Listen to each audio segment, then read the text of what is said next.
to the Emirates NBD Global Business Series, an initiative by Intelligent SME. The Intelligent SME platform comprises of a premium business magazine, a B2B portal, social media, and events. ISME has always been engaging with CEOs and decision makers of many businesses. These interactions have been the inspiration behind this very event. The Emirates NBD Global Business Series is an occasion to meet with business icons and corporate executives who influence the business community. The idea behind the series is to inspire entrepreneurs and senior executives to reach great heights of success. These business icons are carefully chosen and will provide all of us with profound insights and guidance that will help us achieve our aspirations.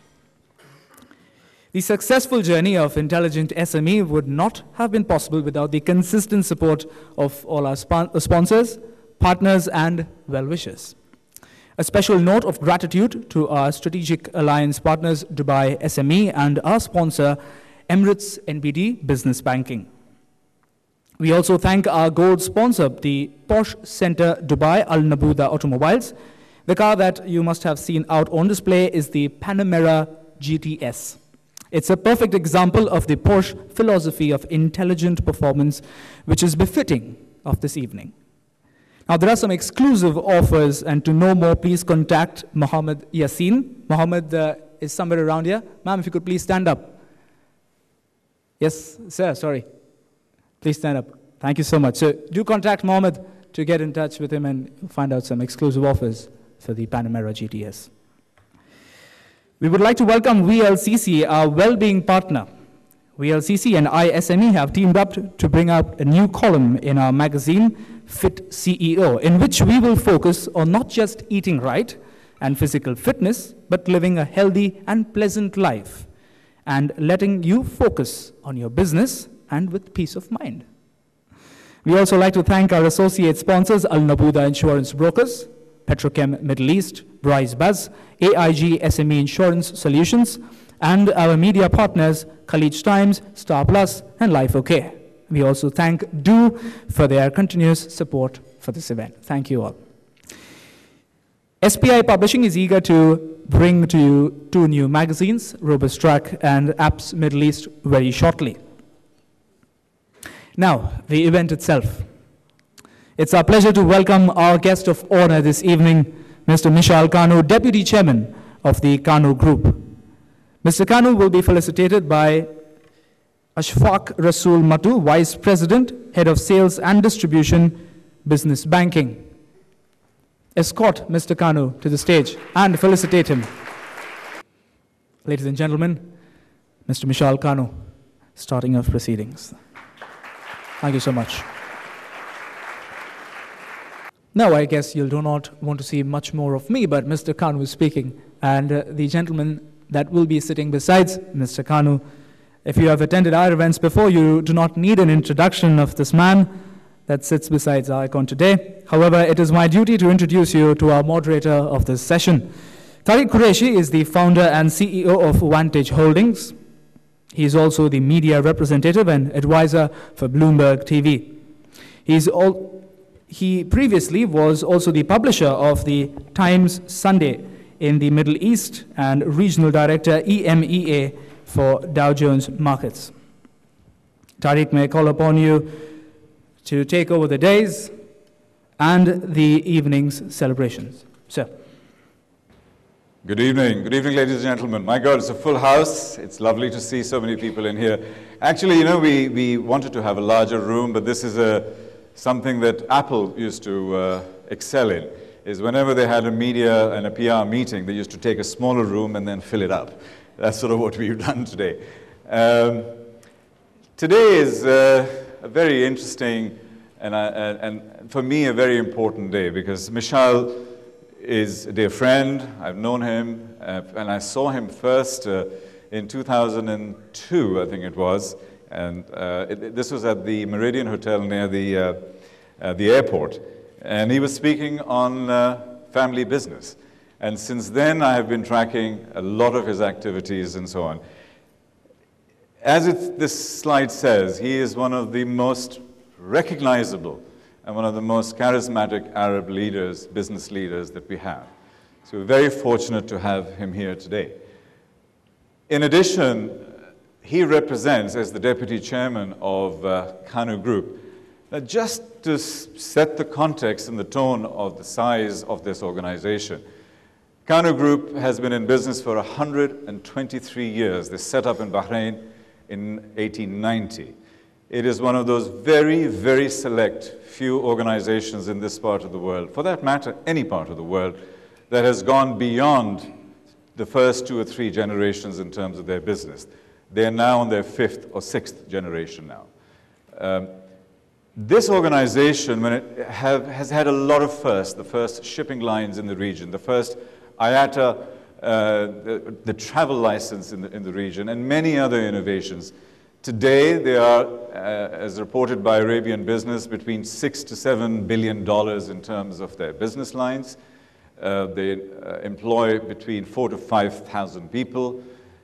And very relevant for today's session is the fact that they directly and indirectly support a lot of the small, medium enterprises and the entrepreneurs that are represented here today. Mishal there are a lot of adjectives that have been used for him. And as we go forward, here's a young man, probably at his university. These are some of the adjectives that you will encounter throughout today and whenever you meet up with him. These are amongst his key attributes: charismatic, controversial, provocative. And today, the essence of what we're going to be discussing is from the heart, up close and personal. And we sat for a few minutes together, and today there are no holds barred. And this is a closed environment, so we can actually say a lot of things today. He loves books. He loves education. His passion goes beyond just learning. He's actually teaching in Sharjah, and before that in the US. And he's just disappeared. Passionate, philanthropic, outspoken, gifted. These are some of the phrases that you will, and some of the words and adjectives that you will see and hear over the next 1 hour or so. I hope this helps us set the context of an amazing icon, and let's get on, let the games begin. Mishal, welcome. The first question, Mishal, is, in your early days as you were setting out, you were a young man, who influenced you the most? What really affected your life when you were in your teens? Dad, mom, friends? Bismillah ar-Rahman ar-Rahim. First, if you don't mind me saying, I'd like to first thank you and thank SMI and ENBD for allowing me this opportunity to be able to stand and talk to yourselves about something, hopefully not necessarily about myself, because really I'm secondary. What's more primary is to be able to talk about ideas and thoughts, which is, at the end of the day, what we all will, at one point or another, excel at. To be able to understand how things happen, for me, a lot of people are, usually in this part of the world, when people talk, they usually say, my father did that, it's my father did this, or my friends did that, or I saw this business person. I will tell you unabashedly that the most influential person in my life is, I don't know, but will be, because my daughter is growing older, maybe she'll influence me, my mother. And the reason I say that, all of us grow up in a cocooned environment in and around of our mothers. They help us grow, they help us understand, they help us create a world around us. Now, I'm not trying to discount father's role, because I am one, and I certainly hope to God I'm helping my children understand what their life is going to be like. But in reality, it's always going to be the mother that's going to help influence how the child understands things. And my mother did that to me. As I was growing up, surprise, surprise, I was a spoiled brat. I really did believe the world revolved around my stupid little head. As I discovered very quickly from my mother that it did not. And I remember one specific moment, I was 7 years old, where my mother taught me one of the best lessons I ever learned. Our cook had put a bit more spice than I could tolerate as a 7-year-old. So I threw a tantrum. I called the cook, and ranted and chanted and said a lot of things. My mother just went quietly, didn't say anything, allowed me to go on and say everything I wanted to say. And when I finished, she went quiet. In the afternoon, she said, "Come with me." I said, "Okay." So, eagerly, going, where's my mother going to take me? Are there any toys going to be purchased? As usually, every child wants to think that he's going to get a toy. And she took me to, I don't know if for those who've been here for at least 20 or 30 years, there used to be a place which now has gone. In the back of the Jumeirah Mosque, there used to be old houses over there. And they used to be occupied by less to do people, for lack of another way of describing it. And they were really bad, worse off economically. It was seriously bad economically speaking. They were not going to ever aspire to anything important because the nature of the environment they were in. And you could see how poor they were. And my mother, before we went there, took me to Satwa, and we bought crates of oranges and apples. And she took me there, and she said, "I want you to knock on those doors, and I want you to take bags of apples and oranges and give it to them." Well, that's a very strange thing to ask a 7-year-old. When I did that, of course, the moment the door opens, you can see straight inside the house. You can see the type of living that people live in. And it struck me at that moment that I was a spoiled brat. And I understood clearly that there are people who are underprivileged. And if I don't do something in my life, then I am no better off than they will be. So I will not be better off than they are today. And I don't want that. I wouldn't want that for myself. I wouldn't want that for anyone. So that was one of the best lessons I actually had as a child growing up, because it taught me to understand no matter how high you are, no matter how much you achieve, you have to understand you are no better off than anyone else, no matter how many people tell you how wonderful you are. And if you stay with that mindset, then you can be ready to appreciate anyone being able to tell you what you've done is wrong. And one of the things, by the way, that what also helped me, within our family, we're taught this very clearly. The concept of saying please and thank you. All the time. Please, thank you. I mean, how many people here who are being served will take the time to say to the person who's just come in and brought them the thing, thank you.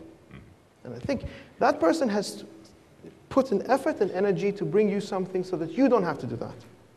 So understanding those aspects allows a person to understand what his or her position is in life.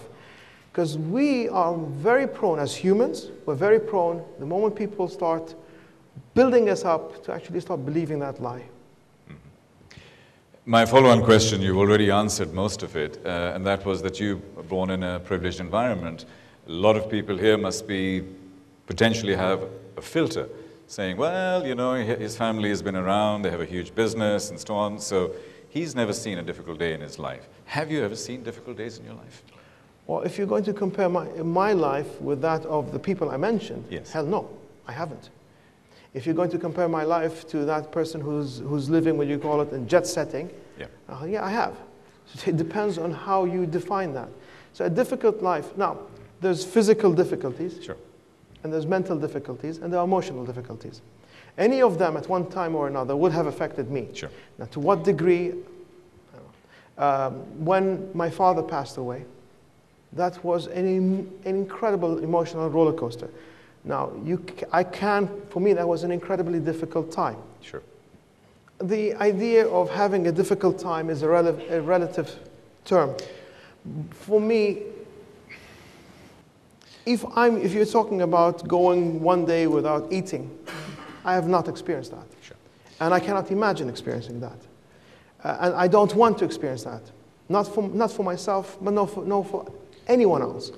I can't imagine what a horrible thought it is. Now, the closest thing I've come to is when I fast. Sure.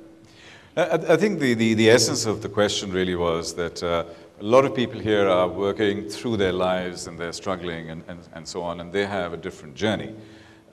Your father sadly passed away when you were a young man. Who else was there to guide you, to take you through the paces and take you, and basically, you know, fine-tune you and polish you? Was it your uncle? Was it your, how did it actually happen? I'm sorry. Being part of a family business, it's actually one of the hardest things in terms of interacting with your family. Yeah. Because on one hand, you have the family bond. On one hand, you have the family bond. And on the other hand, you have the business issues. Mm-hmm. And sometimes they overlap. Yeah. And that becomes exceptionally hard. So to be able to tell you who helped me along, I cannot specifically think of a person, yet I'm sure a lot of the people at one point or another influenced me. Talking to people, listening to people, hearing other people, seeing other people, whether it's in the business, whether it was in my personal life. I cannot specifically pinpoint that, but all of them helped create something which is the person who's standing in front of you. Right. Just to humanize you a little bit, you apparently joined your company, your business, at the age of 17. What sort of... No, 21. Ah, okay. Because some of the research was that you started at 17, you did lots of stupid things, and then you came back later. I don't know who told you that, but no, I definitely started at 21. So, it's okay. So at 21, you're still stupid, aren't you? Yes, yes. Yeah. Okay, fair enough. Anyone who thinks he's not stupid at 21, please raise your hand, and I'll show you a stupid person. Sorry. So what kind of screw-ups did you do? Was it arrogance? Was it... Where does one begin in terms of stupidity? The best example I can give you, and by the way, this happened to me in a financial capacity. I was 21, 22.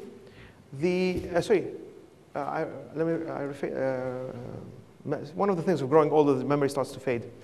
I was actually 26 because it was the start of the internet.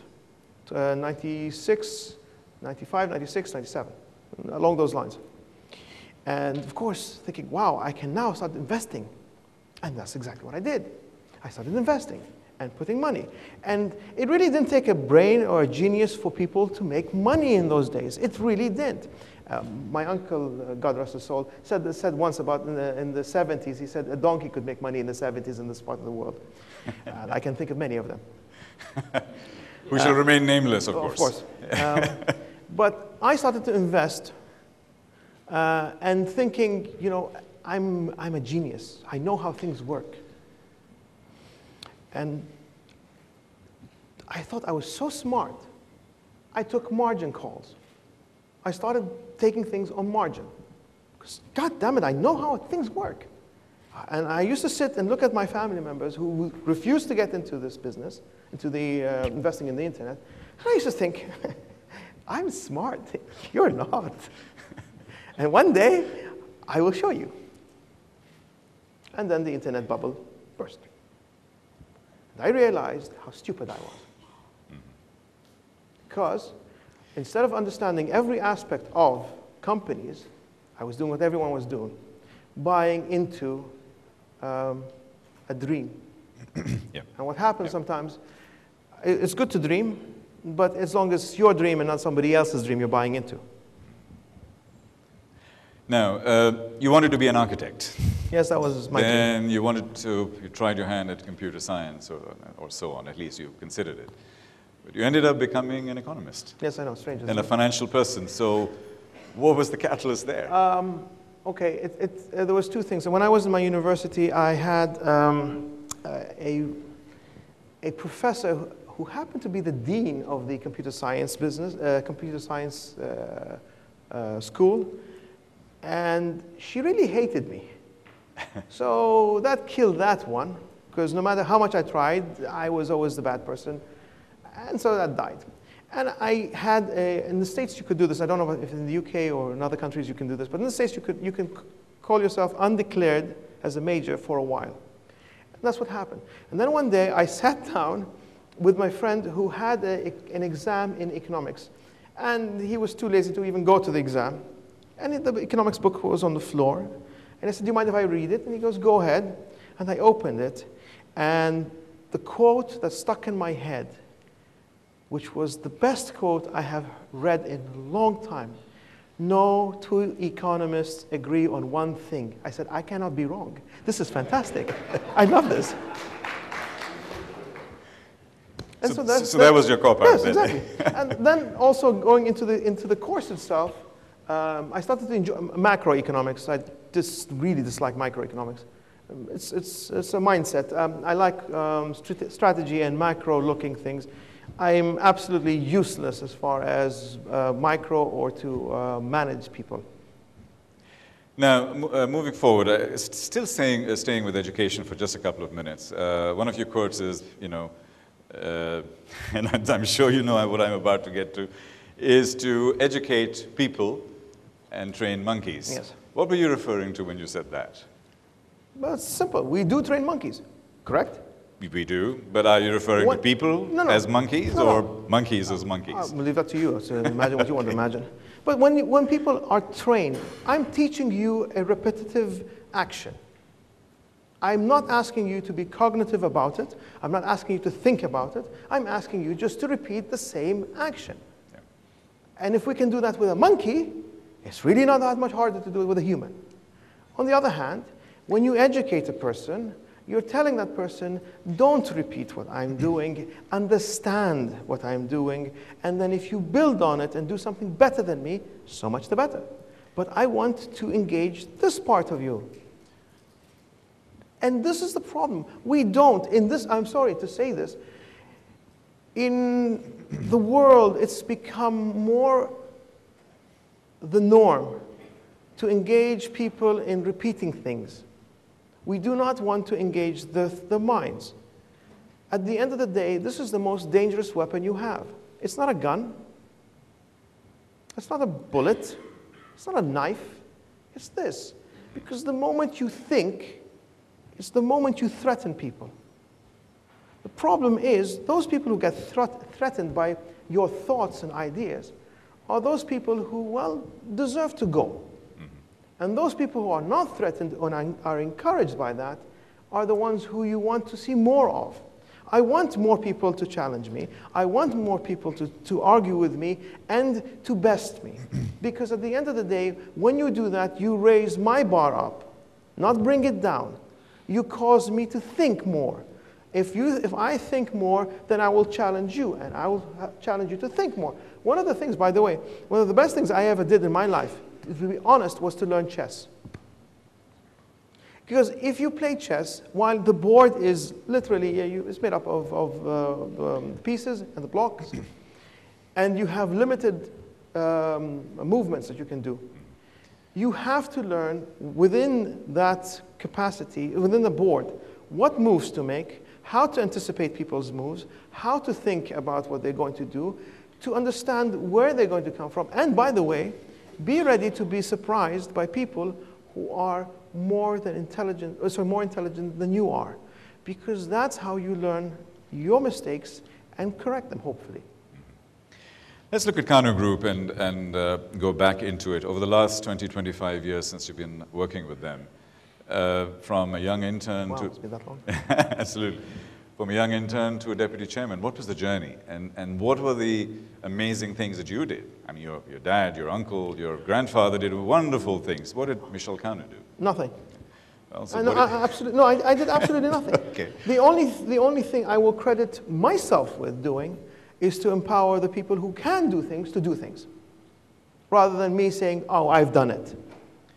This is, by the way, this is a symptomatic thing that we have, that I've seen at least in this part of the world, where people are more than happy to take other people's credits for other people's work. And I think I find this despicable. If a person has done something, encourage them. Say that they've done it. Push them, not over the cliff, hopefully, but push them forward. Help them get to what they want to get. Because the more they do things that are better, the more your life gets better. And you should never be threatened. And really, you should never be threatened by people who are better than you. It helps. It helps that they are better than you, so you can move forward. But again, the idea of being able to help people has to resonate in our heads. We at this point in time, people are more than happy to say, I've done this. Why? Why do you need to know what I've done? It's important that the person who is on the receiving end of it